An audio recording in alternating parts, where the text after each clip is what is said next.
La vida de Marco tiene la textura del campo, silenciosa, repetitiva, honesta. Se despierta, cumple con lo que hay que hacer en la escuela agrícola y vuelve a casa sin hacer mucho ruido por el camino. No es que evite a la gente, es más bien que el mundo que lo rodea parece no tener mucho que ofrecer más allá de lo que ya está ahí, al alcance de la vista. Trabaja, observa, piensa, y así pasan los días, cada uno muy parecido al anterior, hasta que un nuevo rostro aparece en medio de esa rutina tan conocida. Jacob llega sin hacer alarde. Recibe las instrucciones de lo que va a hacer, presta atención con esa atención de quien es nuevo en todo y quiere hacerlo bien. Cuando Marco lo encuentra por primera vez, es esa mezcla de curiosidad sobre el nuevo empleado que va a formar parte del equipo. Nada de diálogo directo, solo miradas distantes. Después de terminar sus tareas, Marco le pregunta directamente si Jacob no tiene nada que hacer. El muchacho dice que no, y enseguida el consejo llega rápido. No es hora de descansar. Comprendiendo ese mensaje, Jacob se va sin quejarse. Más tarde, durante la reunión con la coordinadora, los pasantes repasan la rutina de la semana. Marco demuestra la impaciencia de quien ya conoce ese ritual de memoria, pero cuando la mujer le pide al recién llegado que se presente, algo cambia en el aire. Jacob habla de sí mismo, de dónde viene, por qué eligió la agricultura. Esa presentación llama la atención de quien no quería estar ahí, observando el rostro del otro mientras habla, como si estuviera buscando algo que aún no sabe nombrar. Al día siguiente, Jacob queda encargado de llenar el camión cisterna. La tarea parece simple. Se distrae por un momento y cuando se da cuenta, el agua se está derramando y no tiene idea de cómo detenerla. Marco aparece rápidamente para ayudar, con esa calma de quien ya ha visto esto antes.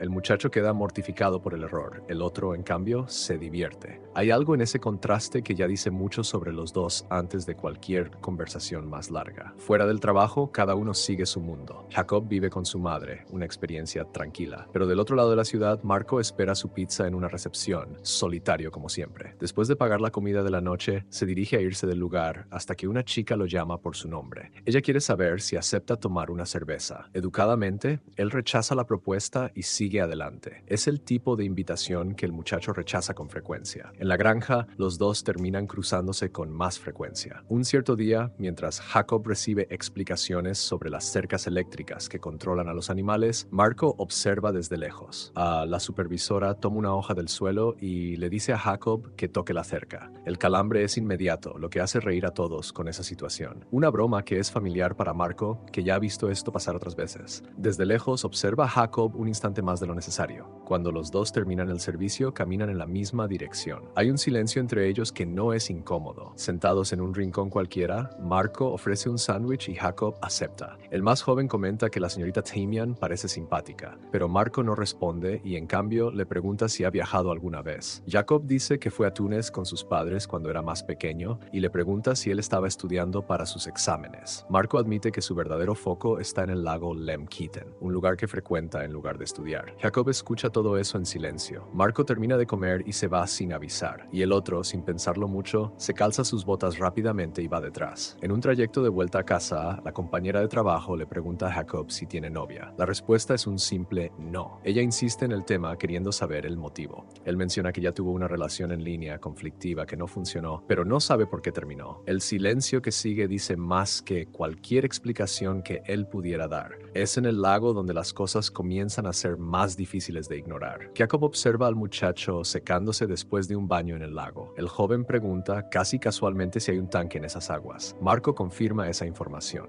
y el muchacho decide verificar la veracidad de esa información y se sumerge en el lago. Cuando sale del agua, Jacob, en tono de broma, menciona que encontró lo que buscaba y se sienta junto a Marco. Es en ese silencio donde las miradas tímidas ocurren sin levantar sospechas. Después, durmiendo tranquilamente, el muchacho observa el rostro del otro con una curiosidad que aún no sabe nombrar. Caminando de vuelta juntos, Jacob pregunta si vive solo. Marco cuenta que tiene un apartamento compartido desde los 17 años. Salió temprano de casa, su madre bebía, su padre nunca estaba. Habla de ello con una sequedad que no pide lástima, solo informa. Los dos continúan andando, pero terminan cruzándose con un hombre por el camino, que hace comentarios malintencionados dirigidos a ellos. Lo ignoran y continúan la caminata. Al día siguiente, durante el trabajo, Marco llena los sacos de semillas en la granja. Jacob solo observa desde lejos, pero cuando decide acercarse para ayudar en ese proceso, el muchacho lo trata fríamente durante el servicio. Al terminar, Marco simplemente se retira del lugar apresuradamente. Sentado solo dentro de un coche, el joven está pensativo sobre todo lo que está ocurriendo, pero pronto sus pensamientos son interrumpidos por la presencia de Jacob, que busca entender qué está pasando con el compañero de trabajo. El muchacho decide entrar al coche y pregunta si el automóvil funciona. Marco dice que no tiene idea. Aún curioso, Jacob hurga en el interior del vehículo para encontrar la llave. Durante ese momento, las miradas se encuentran entre los dos. El muchacho enseguida trata de desviar rápidamente esa mirada, pero no consigue ignorar su deseo de querer observar. Y esta vez, Jacob no desvía. Algo atraviesa el aire de ese coche pequeño, un reconocimiento, una pregunta sin palabras. Marco sale apresurado del lugar y Jacob va detrás para obtener una respuesta. En el galpón vacío, Marco entra en conflicto consigo mismo, pero con delicadeza, Jacob se acerca despacio e inicia el beso. El gesto es correspondido por un segundo, pero luego es interrumpido. El muchacho queda confuso con todo lo que ha sucedido, con el peso de un sentimiento que no esperaba sentir por otro muchacho. Al día siguiente, es como si nada hubiera pasado. Atan fardos de heno al coche lado a lado y Marco ignora cada intento de contacto que Jacob hace. Al terminar su servicio, simplemente se va sin despedirse. Trata de olvidar el beso y el sentimiento que está surgiendo en medio de ese torbellino de pensamientos. Días sin noticias de Marco. El muchacho toma prestado el coche de la granja y va hasta la dirección de su compañero. Toca el timbre, pero nadie responde. Espera en el coche hasta quedarse dormido. Al regresar a casa, Marco nota la presencia de Jacob allí y se dirige hacia el automóvil. Encuentra al muchacho durmiendo. Despierta al otro con una pregunta directa. ¿Qué estás haciendo aquí? Jacob responde que vino a saber si estaba bien. Una respuesta simple, honesta. Marco mira el coche. Pregunta qué va a hacer con eso. El muchacho dice que quería conducir por ahí, y algo en esa respuesta o tal vez en la forma en que fue dicha hace que el otro entre. La ciudad de noche tiene ese movimiento que lo cubre todo. Los dos caminan en medio de la multitud sin un destino muy definido. Jacob se detiene para comprar bebida. Marco avisa que no bebe alcohol. El otro se sorprende, busca saber por qué.